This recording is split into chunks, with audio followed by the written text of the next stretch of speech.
Now, speaking of being very character driven and very character focused, Doctor Strange: The Multiverse of Madness.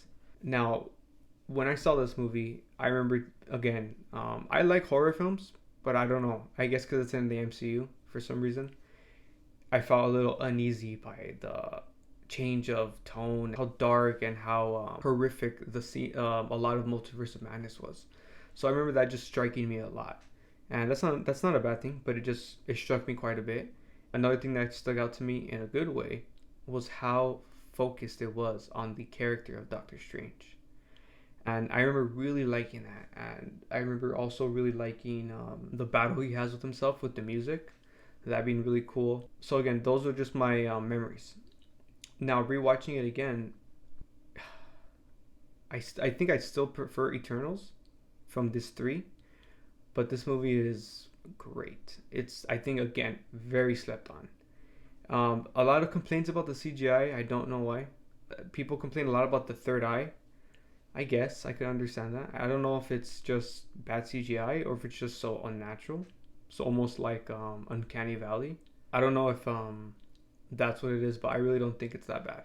And the CGI in general in this film, I think, is top tier. So again, don't know what people are on about when it comes to the CGI.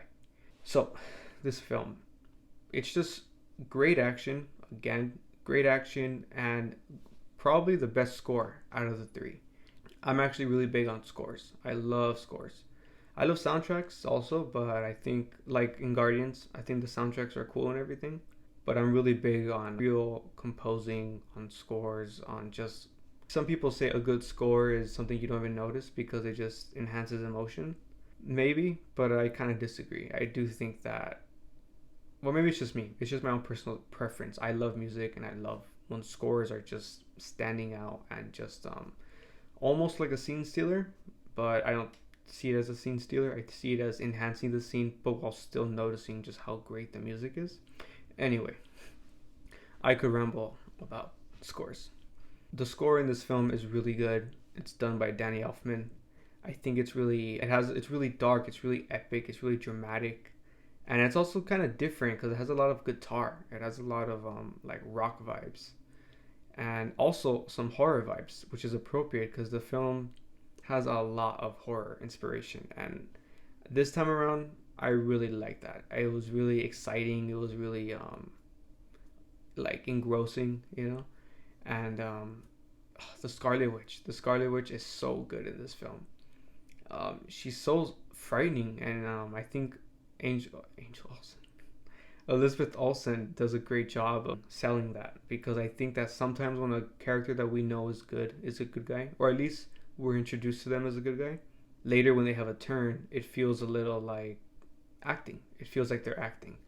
And I think when Elizabeth does it, it's just a natural progression. And I think that it just capitalizes on things we already knew about her, which is great. Great writing, great establishment. The character had great foundation, which it says a lot about the past iterations of her also. But this movie does a great payoff on that. And Doctor Strange, I love how since the very beginning the movie poses you with the question, "Are you happy?" And I think the movie does a great job of just really exploring and capitalizing on Doctor Strange and how Doctor Strange has always had a little bit of a dark side, or if not dark side, more like no, yeah, dark side. He's capable of doing things not things for the greater good. He's very much, I guess to use another Naruto reference, he's very much like a Naruto villain. He could be like a Naruto villain, in the sense of like your intentions are pure, and you want to do things for the greater good, but the way you do it is a bit extreme. It's a bit too cold. It's a bit too logical. And I've always loved that about Doctor Strange, how calculated and how logical he is, while still having some humor. He's not some cold robot character. He has a lot of personality, which is really cool. He reminds me a lot of House from the show House MD, which I'm sure is very intentional. Again, since the movie stays focused on him, I love how we also learn more about him. It's not just posing questions of what if he does that, what if he's like his variant.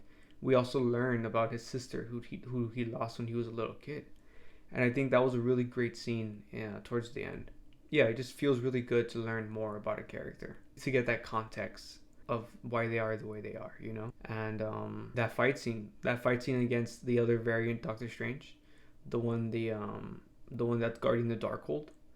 Such a good fight scene. Such a good. I love when movies use creative use of magic. I will say the Illuminati scene isn't the best. I do think that it could have been done a lot better. I think they could have spent more time there and not had more cameos per se, but just fleshed out that scene, kind of thought about it more. I think you could tell that it was rushed, that those were all reshoots probably, or that they had other cameos planned and they cut them out. I think I heard something like that back in the day. I do think that the writing of that particular sequence was rushed and probably written really last minute, and they just they did it for the sake of cameos, for the sake of establishing things that are to come later on. So that's probably honestly just the weakest part of the film to me, and that's pretty much it. Everything else, I love this movie. I thought it's really fun, really entertaining, and I love the darkness of this film. I think as Sam Raimi has lots of experience in horror, so it's obviously done very well. And this movie also, just like Eternals, it has super great visuals. I love the color grading. A lot of shots just seem like really. I don't know how to explain it. I feel like just saying they're just so intentional. They're really thought out. It's not just like some directors that are uninspired. It's just like, here's the sequence, put the camera there. Here's the blocking, and here we go. I think this movie, these shots are truly planned out, truly composed, truly thought out, and I think it looks beautiful. It's such a great visually pleasing film. So yeah, I just wanted to share those thoughts on these three movies in case anyone else shares my thoughts, or maybe I've changed your mind, or at least maybe I've inspired you to check out these films for a second time, to give them another shot, because I do think all three of them are great additions to the MCU, and I don't think they deserve the reputation they've gotten. I think they're all great, and yeah, thanks for watching. Let me know your guys' opinions, and I would love to know what you guys think about that.